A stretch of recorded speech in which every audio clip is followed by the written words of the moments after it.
दिया हुआ है, दो पैरेलल प्लेट कैपेसिटर है,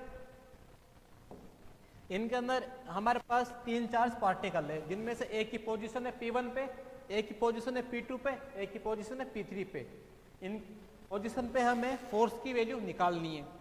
तो हमारे को पता है कि जब दो चार्ज पॉजिटिव चार्ज पार्टिकल होते हैं वो एक दूसरे को अपने से दूर भेजते हैं, और दो नेगेटिव चार्ज पार्टिकल भी अपने को एक दूसरे से दूर करेंगे। लेकिन अपोजिट चार्ज पार्टिकल, एक पॉजिटिव चार्ज पार्टिकल एक नेगेटिव चार्ज पार्टिकल एक दूसरे को आकर्षित करते हैं। ठीक है, तो हमारे पास यहाँ पे एक पॉजिटिव चार्ज पार्टिकल है, यहाँ पे पॉजिटिव चार्ज पार्टिकल है, यहाँ भी पॉजिटिव चार्ज पार्टिकल है। इनमें हमें फोर्स की वैल्यू निकालनी है। अगर मैं इस प्लेट को नंबर 1 बोलता हूँ, इसको 2, तो इस पहली वाली प्लेट के कारण हमारे पास P1 पे कितना फोर्स आएगा। जब ये पॉजिटिव प्लेट है तो ये पॉजिटिव आवेश को अपने से दूर फोर्स लगाएगी, इस पे फोर्स की डायरेक्शन क्या आएगी, ये वाली F1। और इसी प्रकार जो सेकंड प्लेट है हमारे पास, ये नेगेटिव प्लेट है, इस पे आवेश है नेगेटिव, P1 पे चार्ज कितना है, पॉजिटिव, और सेकंड वाली प्लेट पे चार्ज कितना है, नेगेटिव। एक दूसरे को क्या करेंगे, आकर्षित करेंगे। तो P1 पे फोर्स सेकंड वाली प्लेट के कारण कहाँ लगेगा, इसके अपोजिट, ये इधर इसको आकर्षित करेगी, इसमें फोर्स की डायरेक्शन आती है हमारे पास ये।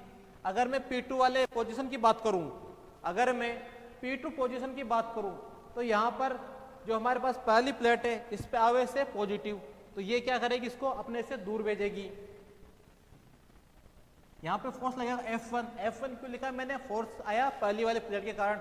और हमारे पास दूसरी वाली प्लेट पे कितना आवेश है, नेगेटिव, और नेगेटिव क्या करेगा, पॉजिटिव को अपनी तरफ आकर्षित करेगा। इस पे भी कितना आवेश आएगा, F2, इसी डायरेक्शन के अंदर। अगर मैं पोजीशन 3 की बात करता हूं, तो यहाँ पर पॉजिटिव आवेश है, यहाँ पे पॉजिटिव आवेश, तो पहली वाली प्लेट इस पर कितना आवेश लगाएगी, F1। कहाँ लगाएगी, इससे दूर, इसको दूर भेजेगी ये। यहाँ पर आता है हमारे पास फोर्स F1।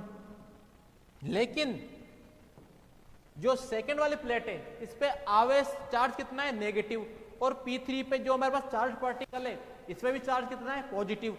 अपोजिट चार्ज है, क्या होगा, आकर्षित। इस पे फोर्स क्या लगेगा, F2। यहाँ पे फोर्स की वैल्यू इक्वल है लेकिन डायरेक्शन अपोजिट है। जितना F1 फोर्स है उतना F2 फोर्स है, फोर्स की वैल्यू तो इक्वल है लेकिन डायरेक्शन दोनों फोर्स की अपोजिट है। यहाँ पे दोनों फोर्स की डायरेक्शन अपोजिट है, ये दोनों आपस में कैंसिल हो जाएगी, ये दोनों आपस में कैंसिल हो जाएगा।